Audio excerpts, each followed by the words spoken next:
The erosion of childhood, social media, substance use, and the crisis in psychosocial development.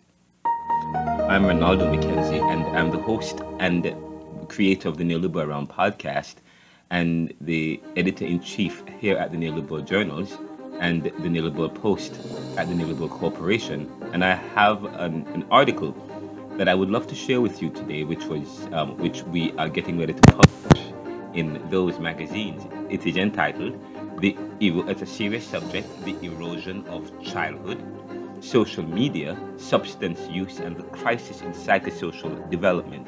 The NeoLiberal Corporation is a think tank, and so we are part of we contribute to academia, but we also contribute to thinking that is critical in an effort to provide solutions or to explore solutions to society's ills. Of course, we're all about serving the world today to solve tomorrow's challenges by making popular what was the monopoly. And it begins by thinking and rethinking what was previously thought in relation to what's going on in society today.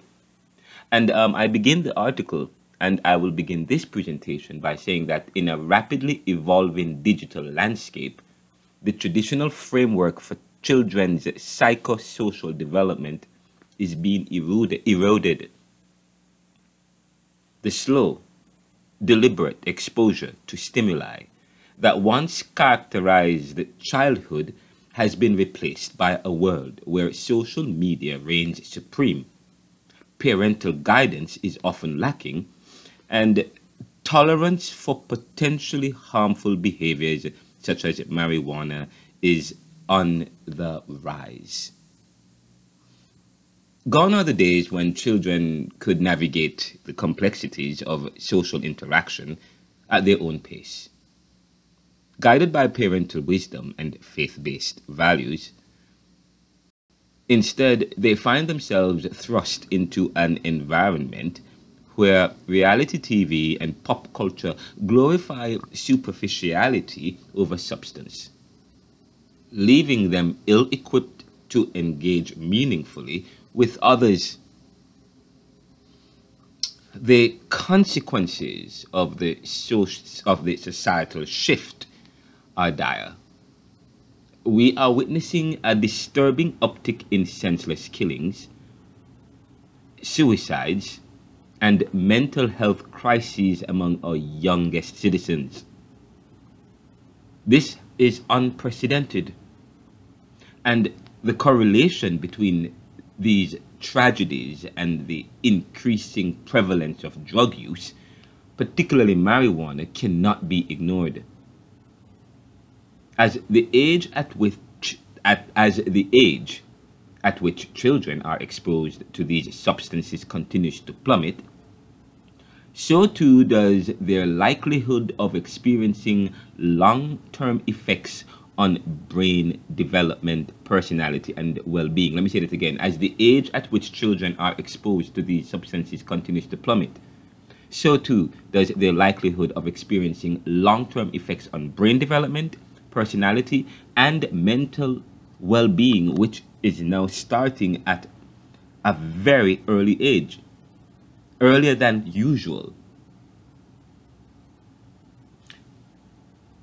I'm talking about the onset of these services. I'm talking the onset of the need for these services, which is usually probably middle-aged adult, but now it's getting younger and younger. Now, the United States in particular is grappling with a rising tide of violence and anger among its youth, fueled in part by the opioid epidemic and the normalization of drug use. Parental guidance and support, once considered essential for navigating the challenges of adolescence, have become increasingly scarce commodities in an age of lax parenting and unlimited access to social media.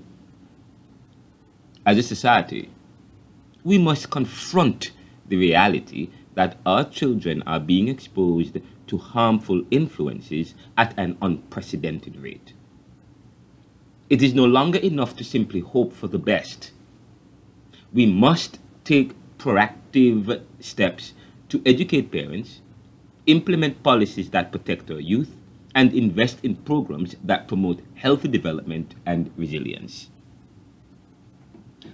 The future of our society depends on our ability to prioritize the well being of our children and provide them with the support and guidance they need to thrive in an increasingly complex world. Now, failure to do so risks not only their individual futures, but the progress of society as a whole. It is time to reassert the importance of childhood and reclaim the values that once guided us in raising the next generation. Let me say this again. It's time to reassert the importance of childhood and reclaim the values that once guided us in raising the next generation. Of course, the scriptures did say, train up a child in the way that he should go, so that when he is old, he will not depart. But our youth are being exposed and bombarded so quickly by lots of stimuli that they have not been taught or equipped to decipher and navigate properly. And as a result, and of course again, lack of parental guidance and the support that's necessary. And so we, as a society, we have to now recalibrate, explore policies to aid parents and provide support. Of course, there's also Child, Youth and Family Services. Child, Youth and Family Services have a responsibility in societies to ensure that they protect this particular, to protect children.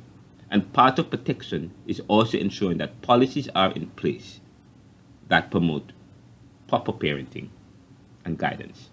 This is the NeoLiberal podcast. And please visit us at NeoLiberal.com, because this article will be available there, and the NeoLiberal post at RenaldoCMcKenzie.com.